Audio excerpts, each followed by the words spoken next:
ನೋಡಿ, ಮಹಿಳಾ ಮೀಸಲಾತಿಯನ್ನು ಕೊಡಬೇಕಾದ್ರೆ ಕ್ಷೇತ್ರಗಳು ಹೆಚ್ಚಾಗಬೇಕು ಅಂತ ವಾದ ಏನು ಅದರ ಅವಶ್ಯಕತೆ ಏನಿಲ್ಲ.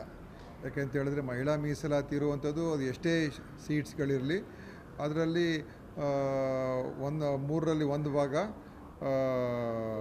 ಮಹಿಳೆಯರಿಗೆ ಮೀಸಲಿಡಬೇಕು ಅಂತ, ಅದು ಎಷ್ಟೇ ಇರಲಿ 33% ಮೀಸಲಿಡಬೇಕು ಅಂತ ಇರುವಂಥದ್ದು. ಅದಕ್ಕೆ ಸೀಟ್ ಸಂಖ್ಯೆಗೂ ಅದಕ್ಕೂ ಏನು ಸಂಬಂಧ ಇಲ್ಲ. ಈಗ ಡಿಲಿಮಿಟೇಷನ್ ಪ್ರಕ್ರಿಯೆನೇ ಬೇರೆ, ಮಹಿಳಾ ಮೀಸಲಾತಿ ಪ್ರಕ್ರಿಯೆನೇ ಬೇರೆ.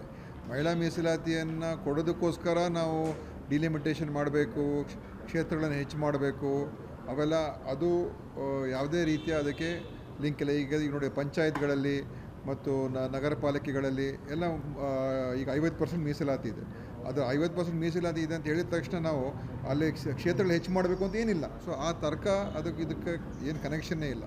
ಅದರಿಂದ ಮಹಿಳಾ ಮೀಸಲಾತಿಯ ಬಿಲ್ಲನ್ನು ತೊಗೊಂಡು ಬಂದಾಗ ಅವತ್ತಿಂದನೇ ಅವ್ರು ಜಾರಿ ಮಾಡಿಬಿಟ್ಟಿದ್ದರೆ ಇಷ್ಟೊತ್ತು ಯಾವುದೇ ಒಂದು ವಿಧಾನಸಭೆ ಚುನಾವಣೆ ಇರ್ಬೋದು, ಲೋಕಸಭಾ ಚುನಾವಣೆ ಇರ್ಬೋದು, ಅದೆಲ್ಲ ಮೀಸಲಾತಿ ಇಷ್ಟೊತ್ತಿಗೆ ಬಂದು ಅದು ಇಂಪ್ಲಿಮೆಂಟ್ ಆಗೋಗ್ತಾಯಿತ್ತು. ಸೊ ಅವರು ಮಾಡದೇ ಇರುವಂಥದ್ದು ಅನಾವಶ್ಯಕವಾಗಿ ಇದು ಡಿಲೇ ಆಯಿತು. ಅದೇ ನಮ್ಮ ವಾದ ಆಗಿತ್ತು ಮೊದಲಿಂದನೂ ಕೂಡ. ನೀವು ಈಗಲಿಂದನೇ ಮಹಿಳಾ ಮೀಸಲಾತಿಯನ್ನು ಅನುಷ್ಠಾನ ಮಾಡಿ ಅಂತ ನಮ್ಮ ವಾದ ಆಗಿತ್ತು. ಅದಕ್ಕೋಸ್ಕರ ಈ ಲಿಂಕನ್ನು ಈಗ ಅವ್ರು ಮಾಡೋಕ್ಕೆ ಹೊರಟಿದ್ದಾರೆ. ಇದಕ್ಕೇನು ಸಂಬಂಧ ಇಲ್ಲ. ಈಗಲೂ ಮಹಿಳಾ ಮೀಸಲಾತಿಯನ್ನು ಅವರು ಎಲ್ಲ ಕಡೆ ಲಾಗು ಮಾಡ್ಬೋದು. ಕರ್ನಾಟಕ ವಿಧಾನಸಭೆ ಮುಂದಿನ ಚುನಾವಣೆಯಲ್ಲೂ ಕೂಡ 33% ಮಹಿಳೆಯರಿಗೆ ಕೊಡುವಂಥದ್ದಕ್ಕೆ ವಿಧಾನಸಭೆಯ ಕ್ಷೇತ್ರಗಳನ್ನು ಹೆಚ್ಚು ಮಾಡ್ಕೋಬೇಕು ಅಂತ ಏನಿಲ್ಲ, ಆಯಿತಾ? ಅದು ಒಂದು ಕಡೆ. ಎರಡನೇದು, ಈಗ ಈ ಮರು ವಿಂಗಡಣೆ ಮಾಡ್ತಾ ಇರುವಂಥದ್ದು ಡಿಲಿಮಿಟೇಷನ್ನು. ಈ ಡಿಲಿಮಿಟೇಷನ್ ಪ್ರಕ್ರಿಯೆ ಈಗ ನಾನು ನೋಡಿದಾಗೆ, ಈಗ ನನಗೆ ಬಂದಿರುವಂಥ ಮಾಹಿತಿ, ಅದು ಪ್ರತಿಯೊಂದು ರಾಜ್ಯಕ್ಕೂ ಕೂಡ 50% ಹೆಚ್ಚು ಮಾಡ್ತೀವಿ. ಬೇರೆ ಯಾವ ಮಾನದಂಡ ಇಲ್ಲ.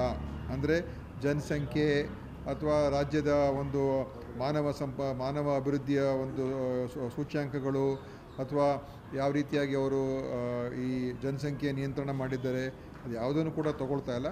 ಕೇವಲ ಎಲ್ಲ ರಾಜ್ಯಗಳಲ್ಲಿ ಈಗಿರುವಂಥ ಎಷ್ಟು ಸೀಟ್ಸ್ ಇದೆ, ಈಗ ಕರ್ನಾಟಕದಲ್ಲಿ 28 ಇದೆ, 28ಗೆ 14 ಜೋಡಿಸುವಂಥದ್ದು, ಅಂದರೆ ಇಲ್ಲಿ ನಾವು 42 ಆಗ್ತೀವಿ.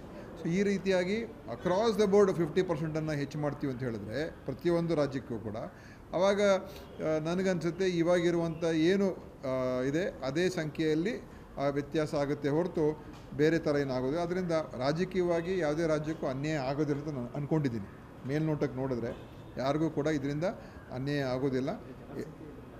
ಜನಸಂಖ್ಯೆ ಆಧಾರ ತೊಗೊಂಡಿದ್ರೆ ಅನ್ಯಾಯ ಖಂಡಿತ ಆಗಿರೋದು. ಈಗ ಜನಸಂಖ್ಯೆ ಆಧಾರ ತೊಗೊಳ್ತಾ ಇಲ್ಲ. ಅವರು 50%ಅನ್ನು ಪ್ರತಿ ರಾಜ್ಯಕ್ಕೆ ಹೆಚ್ಚು ಮಾಡಿಕೊಡ್ತೀವಿ ಅಂತ ಹೇಳಿದಾಗ ಆವಾಗ ಖಂಡಿತವಾಗಿಯೂ ಜನಸಂಖ್ಯೆ ಆಧಾರ ಬರೋದಿಲ್ಲ.